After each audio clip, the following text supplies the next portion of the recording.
भी बोल सकते हैं, या अपने घर में जितनी वस्तुएं हैं उनकी एक लिस्ट बनाओ और ये देखो कि किनका शेप राउंड है, किनका शेप सिलेंड्रिकल है, किनका शेप जो है स्क्वायर टाइप का है। इस तरीके से आप ग्रुप जो है बना सकते हैं।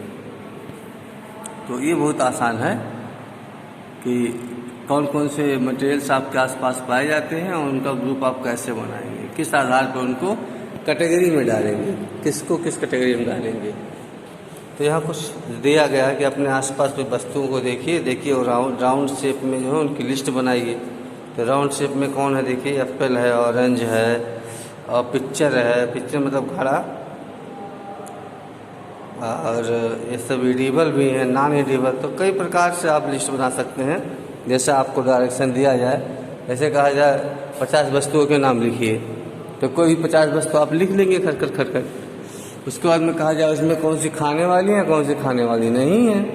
ऐसा हो सकता है कि सभी खाने वाली हो। लिस्ट आपकी ऐसे भी बन सकती है कोई भी ना खाने वाली वस्तु हो। इस तरह से आप कैटेगरी बना सकते हैं। फिर यहाँ पे एक एक्टिविटी दिया गया है कि अपने आसपास की वस्तुओं को आप इकट्ठा करिए। जैसे आपके क्लासरूम में क्या है, चाक है, पेंसिल है, नोटबुक है, रबर है, डस्टर है, हैमर है, नेल है, शॉर्प है, इस तरह से व्हील है, बहुत सारी चीज़ें हैं। आप इकट्ठा कर लीजिए, फिर उसको सॉर्ट आउट करिए, छांटने का प्रयास करिए। सॉर्ट आउट का मतलब सॉर्टिंग मटेरियल का मतलब छांटना होता ही है। ये जो वॉल है, ट्री है, डोर है, क्लासरूम में सब ट्रैक्टर है, रोड है, तो अलग अलग मटेरियल इसमें दिया गया है कि सब अलग अलग शेप के हैं इसमें, या कि कौन सा मटेरियल किस चीज़ से मिलकर बना है, ऐसा भी एक आप लिस्ट बना सकते हैं। जैसे यहाँ पे दिया गया है, देखिए प्लेट है। अब प्लेट किससे मिलकर बनेगा? अब भाई किसी के पास चांदी की प्लेट होगी, किसी के पास स्टील की होगी, किसी के पास ग्लास की होगी, किसी के पास प्लास्टिक की होगी, किसी के पास वो जो पत्ता उत्तर होता है उसकी होगी, किसी के पास फूल वाली थाली होगी। तो बहुत प्रकार के थाली हैं, प्लेट हैं। फिर पेन, अब पेन कैसी कैसी है। अब संसार में आज लोग नेट के ज़माने में अभी ढूंढ रहे हैं सबसे महंगा पेन कौन सा है, किससे बना है। तो किसी पेन वाले सोने की बनी है, किसी की लोहे की बनी है, किसी की स्टील की बनी है, किसी की प्लास्टिक की बनी है। तो अलग अलग मटेरियल की पेन भी बनती है। और आगे इस टेबल को आप और लंबा भी कर सकते हैं कि कौन सा मटेरियल किस किस चीज़ से मिलकर बना हुआ है।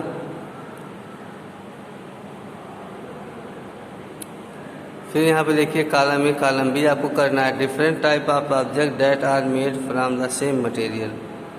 मटेरियल एक ही है और सबस्टेंस अलग अलग। जैसे लकड़ी क्या क्या बनता है, बेंच बनता है, टेबल बनता है, चेयर बनता है, खिलौने भी लकड़ी के बनते हैं, और कुछ लोग घड़ी उड़ी भी बना देते हैं लकड़ी का। और लकड़ी का मतलब अलग अलग शेप के, अलग अलग साइज के सबस्टेंस बन रहे हैं, लेकिन वो क्या है, मटेरियल एक ही है। मटेरियल क्या है, लकड़ी। जैसे लकड़ी का बोर्ड बन गया, उसको कलर कर देते हैं। और लकड़ी से पहले बहुत लोग खाना वाला पहनते थे पैर में, वो भी लकड़ी का बनता था। लकड़ी के बहुत सारे सामान बनते हैं। फिर देखिए यहाँ पे पेपर का क्या क्या बनता है। उसके बाद यहाँ पे लेदर लिखा है, चमड़े का क्या क्या बनता है। फिर प्लास्टिक लिखा है, उसका क्या क्या बनता है। तो इस लिस्ट को भी आप और लंबा कर सकते हैं। तो कॉटन का क्या क्या बनता है, और लंबा करके उसको पूरा कर सकते हैं। कितना आसान है ये।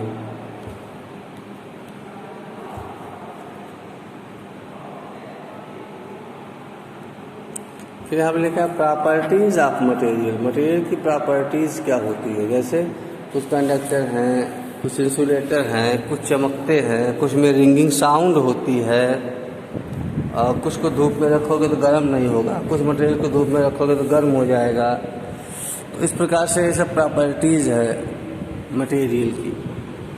तो इसमें से एक प्रॉपर्टी जो बहुत इम्पॉर्टेंट है, लस्टर मतलब चमक। तो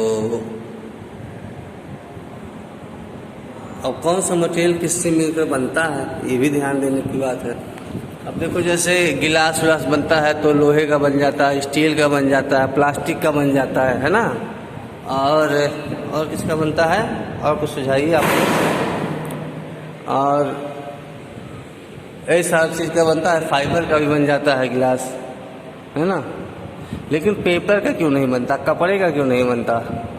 तो ये सारी चीज़ें जो है सोचने वाली है। कपड़े गिलास बन जाएगा, देखो सारा पानी नीचे आ गया, इसका लड़की जो है पानी भर रही है कपड़े में, सारा पानी छन के नीचे आ गया। तो कौन से सबस्टेंस किस मटेरियल का बना है, इस पर भी दिमाग लगाने की ज़रूरत है। ऐसे नहीं उस मटेरियल का बन गया है, उसकी अपनी प्रॉपर्टीज़, अलग अलग प्रकार की प्रॉपर्टीज़ है तब वो बना है।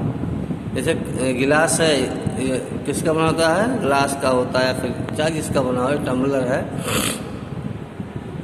पानी से इसका धो बह गया। उसी प्रकार मान लिया आपको कोई सामान रखना, बैग रखना है। अब आप बैग जो लेके आते हैं स्कूल पे, जो बॉटल बैग लेके आते हैं तो किस चीज़ का बना होता है, प्लास्टिक का होता है, जनरली प्लास्टिक का ही होता है या कपड़े का होता है। अब आप लोहे का बॉक्स क्यों नहीं बनाते हैं स्कूल लाने के लिए। किसी के पास लोहे का बैग है तो कौन सा सब मटेरियल, कौन सा सबस्टेंस किस मटेरियल का बनेगा, इसके लिए भी जो है बहुत सोचने और विचार करने का विषय है। फिर देखिए अपीयरेंस, अपीयरेंस मतलब देखिए ध्यान से देखने की बात हो रही है यहाँ पे। अपीयरेंस का मतलब देखना है कि कैसे दिखता है कोई सामान। तो जैसे एल्युमिनियम का तार है, कॉपर वायर है, तो चमकते हैं ये लोग, इसमें चमक होता है। रबड़ देखिए, इसमें कोई चमक नहीं होता। बहुत सारे सबस्टेंस लकड़ी, इसमें कोई चमक नहीं है। जो लकड़ी आपके घर में चमकती होगी उसके ऊपर पॉलिश या पेंट होता होगा। तो जो चीज़ें चमकती हैं एक्चुअली वो मेटल होती हैं। या जैसे कोई मेटल है, रुपये का सिक्का है, गिराते हो ज़मीन से नीचे गिराओ तो खन से आवाज़ आएगा, तो उसको कहते हैं सोनरस। और चमकने को कहते हैं लस्चर। यहाँ पे एक वर्ड है जो कहते हैं लस्चर। लस्चर मतलब होता है चमक। तो मेटल जो होते हैं, मेटल कैसे होते हैं, लस्चरस होते हैं।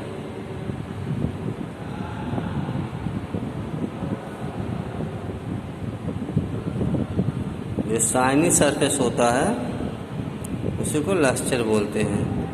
यहाँ पे एल्युमिनियम एक उदाहरण दिया गया है, दूसरा किसका लिखा गया है, कॉपर का। यहाँ आयरन भी है, देखो आयरन, इसमें भी चमक होगा।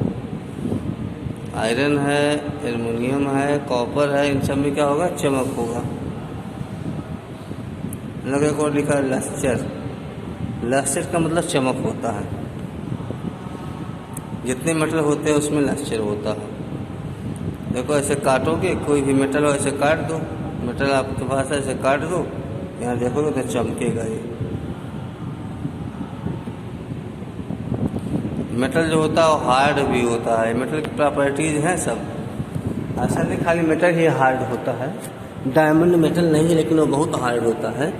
लेकिन जनरली मेटल्स हार्ड होते हैं। कुछ कुछ छोड़, जैसे सोडियम है, पोटेशियम है, सब बहुत सॉफ्ट है, ये सॉफ्ट मेटल है। दो प्रकार के मटेरियल यहाँ भी मिल गया, सॉफ्ट हो गया और हार्ड हो गया। मतलब किसी वस्तु को आप दबाइए हाथ से, अगर दब जाएगा, कंप्रेस हो जाएगा तब सॉफ्ट है, नहीं कंप्रेस होगा तो हार्ड है। ये भी एक आसान चीज़ है। यहाँ पे लिखा गया है सॉल्युबल और इनसॉल्युबल।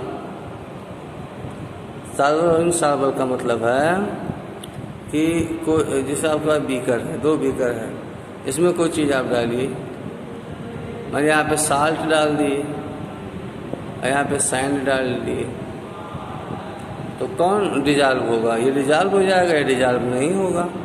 तो जो डिजॉल्व हो जाता है उसको कहते हैं सॉल्युबल, और जो डिजॉल्व नहीं होता उसको कहते हैं इनसॉल्युबल। देखिए यहाँ पे दो बीकर रखे गए हैं, एक में चीनी पड़ा है, एक में नमक पड़ा है, दोनों डिसअपीयर हो जाएंगे। यह है, अगर मान लीजिए किसी में सैंड डाल देंगे तो डिसअपीयर नहीं होगा।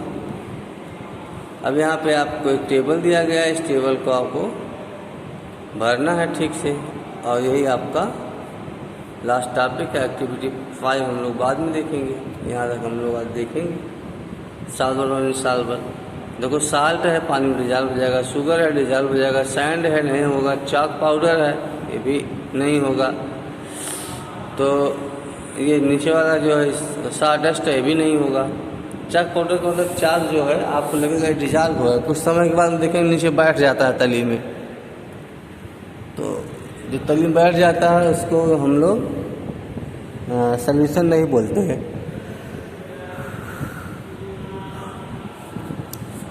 तो water play an important role in the functioning of our body because it can dissolve a large number of substances. Water जो है बहुत सारे सब्सटेंस को डिजॉल्व कर लेता है, तो वाटर को क्या कहा जाता है? Universal solvent. वाटर क्या है? यूनिवर्सल सॉल्वेंट है वाटर। वाटर जो है वो यूनिवर्सल सॉल्वेंट है, और ये जो है लगभग सारी चीज़ों को डिजॉल्व, सबको नहीं लेकिन लगभग चीज़ों को डिजॉल्व कर लेता है।